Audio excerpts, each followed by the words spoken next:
Hello, I'm giving a talk here on the bureaucracy and lobbying interest groups, and I'm putting the two things together, although conceptually they're somewhat different. One subject shades really into the other, as we'll see. So I just want to give a short talk, which supplements the material in the slides. Now, of course, bureaucracy is one of these interests, I think, which we can identify as being one of the things which the public choice theorists had in mind when they were talking about the influences on policy and the interest groups within the state, within the government, if you like. And here we're thinking about the institutions of government as opposed to anything outside of government. So the bureaucracy or the civil service, the people who effectively run the administrative machinery of government, regardless of which party wins the election, the bureaucracy goes on. It provides the expertise, has the experience and the knowledge to administer the system in all its different forms. And of course, the bureaucracy is quite a large interest in Canada today at provincial and at federal level, staffing government agencies at different levels, going all the way from your Service Ontario centre all the way up to the senior civil servants who advise the Prime Minister and senior ministers in the federal and provincial governments. So it covers a broad range of functions, broad range of roles. Certainly in the senior scenario, senior civil servants, it's often considered that they create a world unto themselves, if you like, because they provide the continuity of government, regardless of who's in power. Now, of course, there is some opportunity for politicians to change the bureaucracy to bring their own people in, to shift things around. This is generally a good idea from time to time, as it is in the private sector as well. Shake things up to prevent inertia, complacency setting in. But oftentimes, such as the experience of and the expertise of many bureaucrats, that they stay in situ, they stay in place for quite some time. And as I say, they have a tendency to, at least there's a perception in the public mind that the bureaucracy becomes an interest somehow separate from government in a sense. And this is often shown in popular culture. There was a famous BBC television comedy years ago called Yes Minister, which portrayed the relationship between the bureaucracy and the politicians as being somewhat upside down, in the sense that the civil servants, while there to provide advice and guidance for the politicians, were effectively the ones making the decisions. They were the ones who were talking the politicians into taking a particular course of action, explaining the issues around different courses of actions in a way which suited themselves. So I think there's this perception that the bureaucracy has its own little empire, and in operating the machinery of government, of course, it's quite a highly skilled task to operate all these different agencies, to see how they all fit together, to understand all the funding mechanisms, to navigate yourself through all the different government departments and the like. So it's often cited in the public choice literature. This is an example of how government is sort of prey to many of these groups. It creates its own particular interests. We have to remember that the bureaucracy is really there to provide the same service as any party in government, which is to advance the public interest. It's not there to advance any particular interest or particular group within the society, far less itself. But in many ways, the first group it seems to look out for, especially in the higher echelons of the bureaucracy, is itself.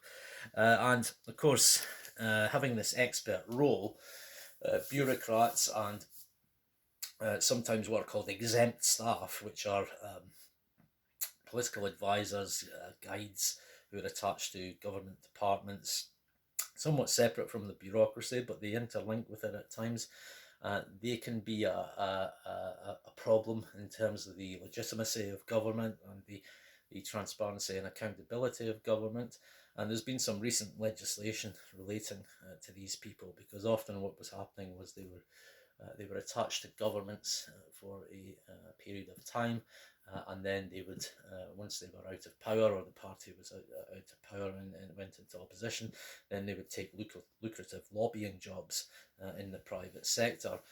And of course, knowing their way around government, how it works, and building up lots of different contacts within government was a great advantage for any group employing them as a lobbyist. Again, though, that calls into question the political balance within the state, and whether that is legitimate in democratic terms to be allowing particular groups this kind of advantage.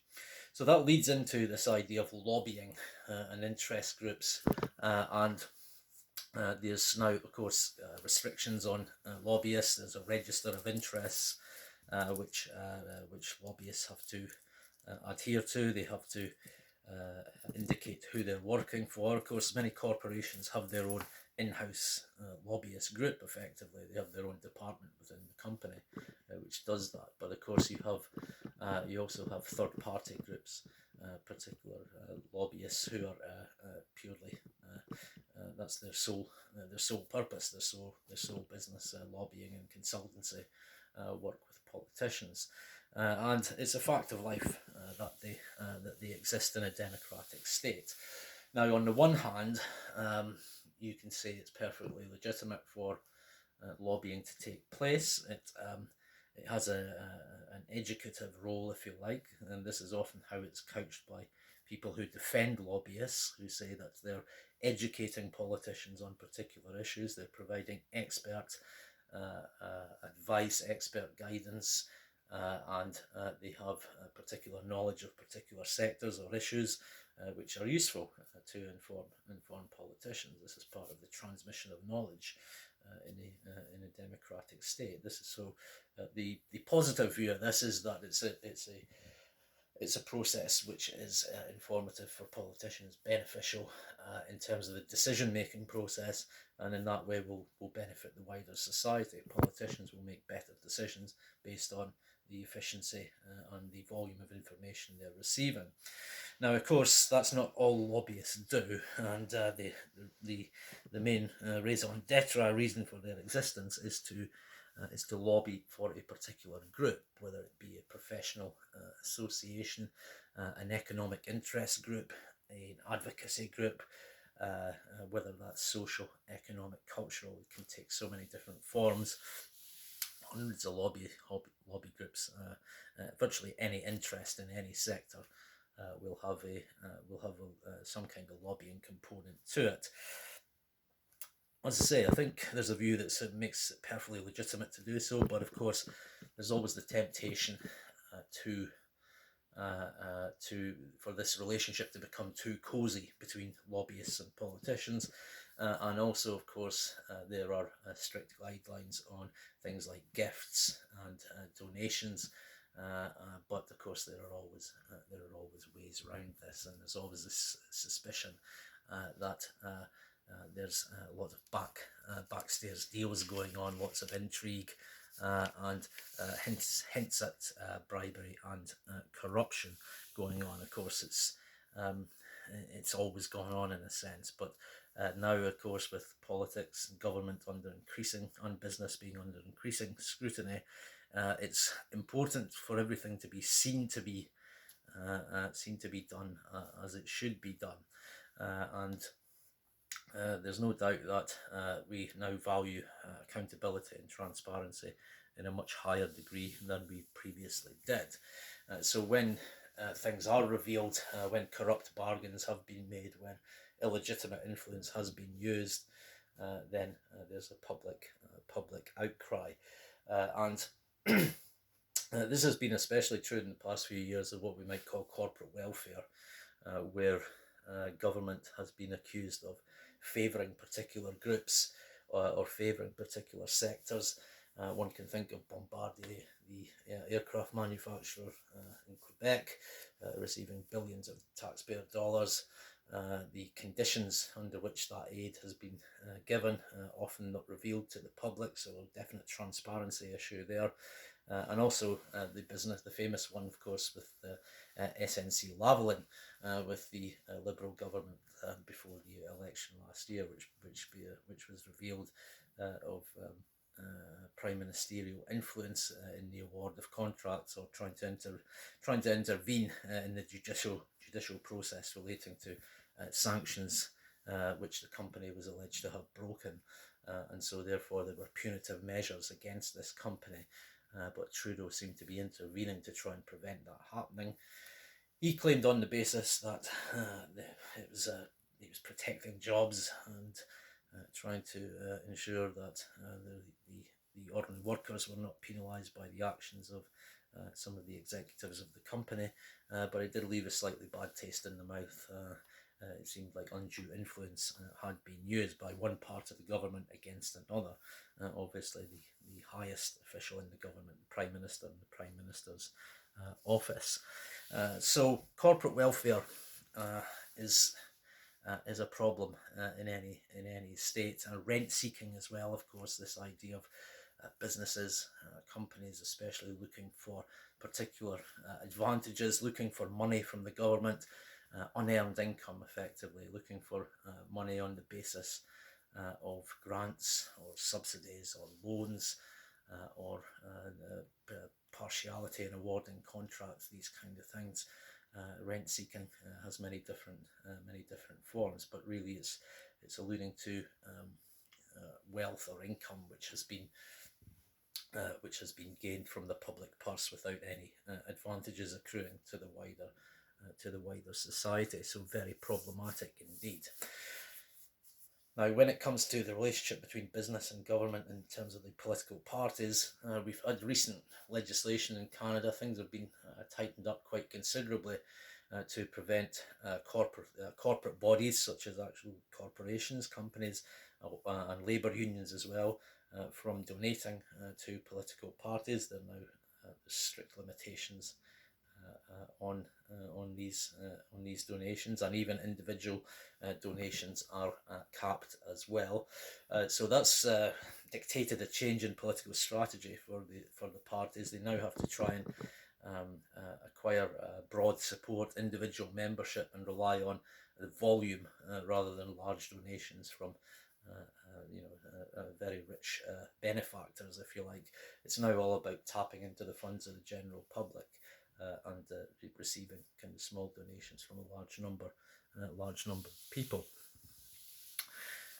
But there's always this perception of vested interests which still hangs about the relationship between politicians and business. And I don't see that going away anytime soon.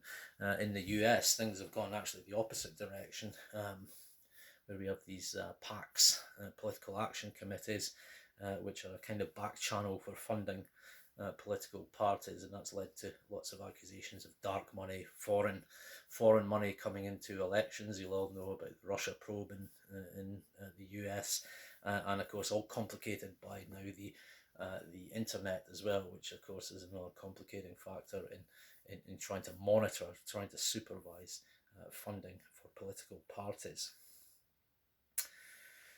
And I guess if we look at 2016, what happened then, we can actually interpret that in terms of something of a reaction against this kind of system, against these kind of vested interests, these unholy alliances between businesses and politicians at the expense of the public. Of course, we had Trump being elected in 2016. We also had Brexit in Britain, two unexpected outcomes politically, but both had a significant dimension to them regarding the governance of the country and the relative influence of business, large corporations, and their relationship with politicians. In both examples, of course, very populist rhetoric used. In Brexit, it was take back control of your borders, of your governance from this huge monolithic bloc which was emerging in Europe, supranational bloc of the EU, and in the US, of course, it was significantly drain the swamp, which indicated that there was this nest of vested interests which had grown up, and which the purifier, Mr. Trump, was going to come along and sort out. He was going to purify the state. So it's very much in the public mind, these kind of relationships, which lobbying is merely a facet of the rent-seeking, the corporate welfare. There is a perception amongst many people, and of course accentuated now by having the means of publicity, the oxygen of publicity of the internet, to air your views, to especially a sort of conspiratorial view of the world. It seems to be very common today. Everyone sees conspiracies everywhere. Maybe that's the right attitude and approach to have, but somewhat depressing note to end on. But thank you very much for listening. Until the next talk. Bye for now.